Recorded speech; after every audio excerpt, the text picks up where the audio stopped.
Every society must answer a fundamental question. How should wealth, resources, and power be organized?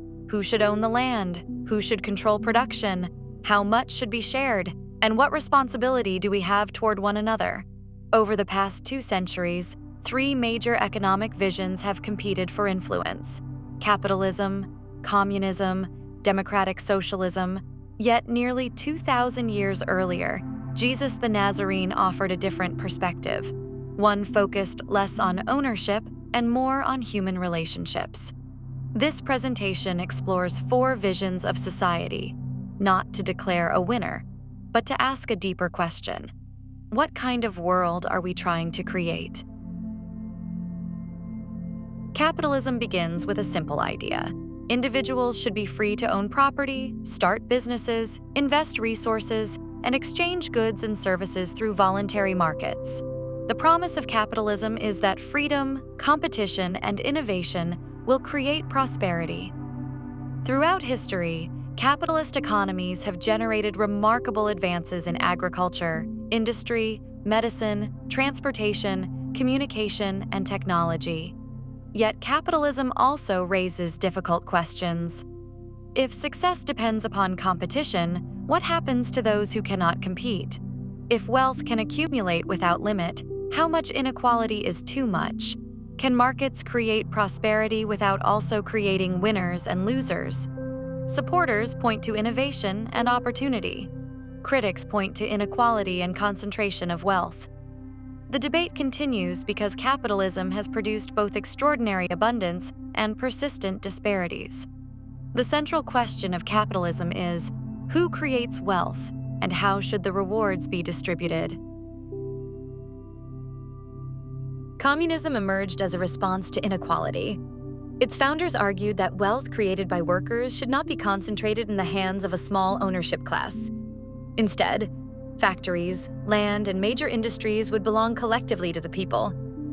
The promise of communism is economic equality. In theory, no one would accumulate vast fortunes while others struggled to survive. Resources would be distributed according to need rather than purchasing power. Communism asks a powerful question. If society creates wealth together, why should only a few benefit from it?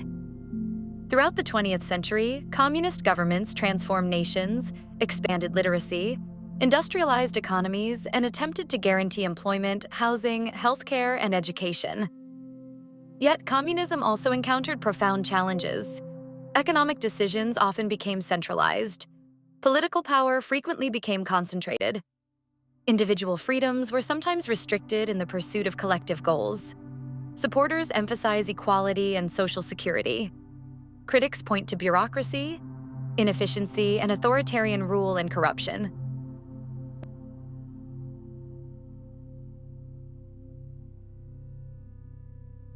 Democratic Socialism emerged as an attempt to combine 2 goals that often seem to pull in opposite directions: individual freedom and social responsibility.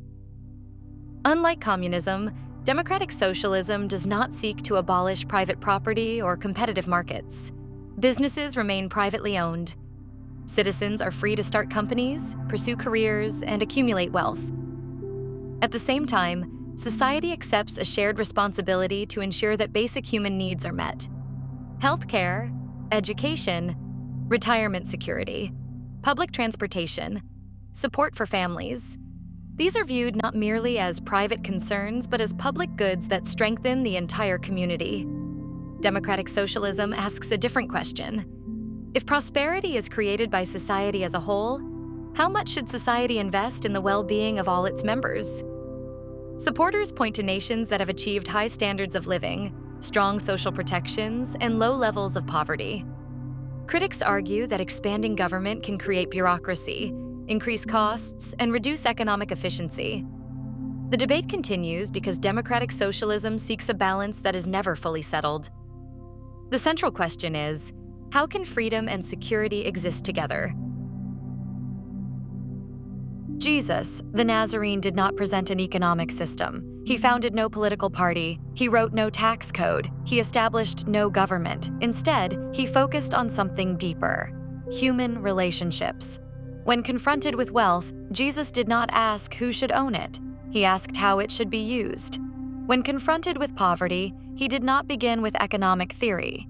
He began with compassion: feed the hungry, care for the sick, welcome the stranger, forgive debts, love your neighbor, love your enemy.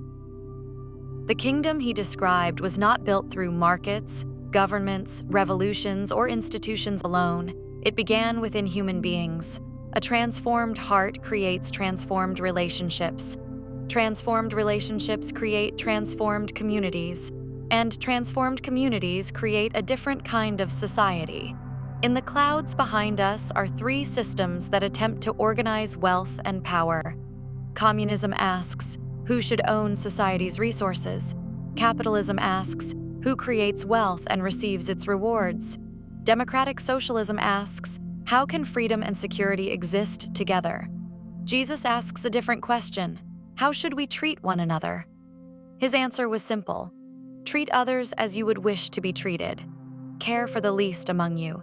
Share what you have. And build a community where compassion is stronger than fear, greed, or power. Whether one agrees with his teachings or not, the challenge remains. A society may be wealthy, a society may be equal, a society may be secure, but if people fail to care for one another, has the deepest problem really been solved? The question Jesus leaves us is not, what system should govern society? The question is, what kind of people will we become?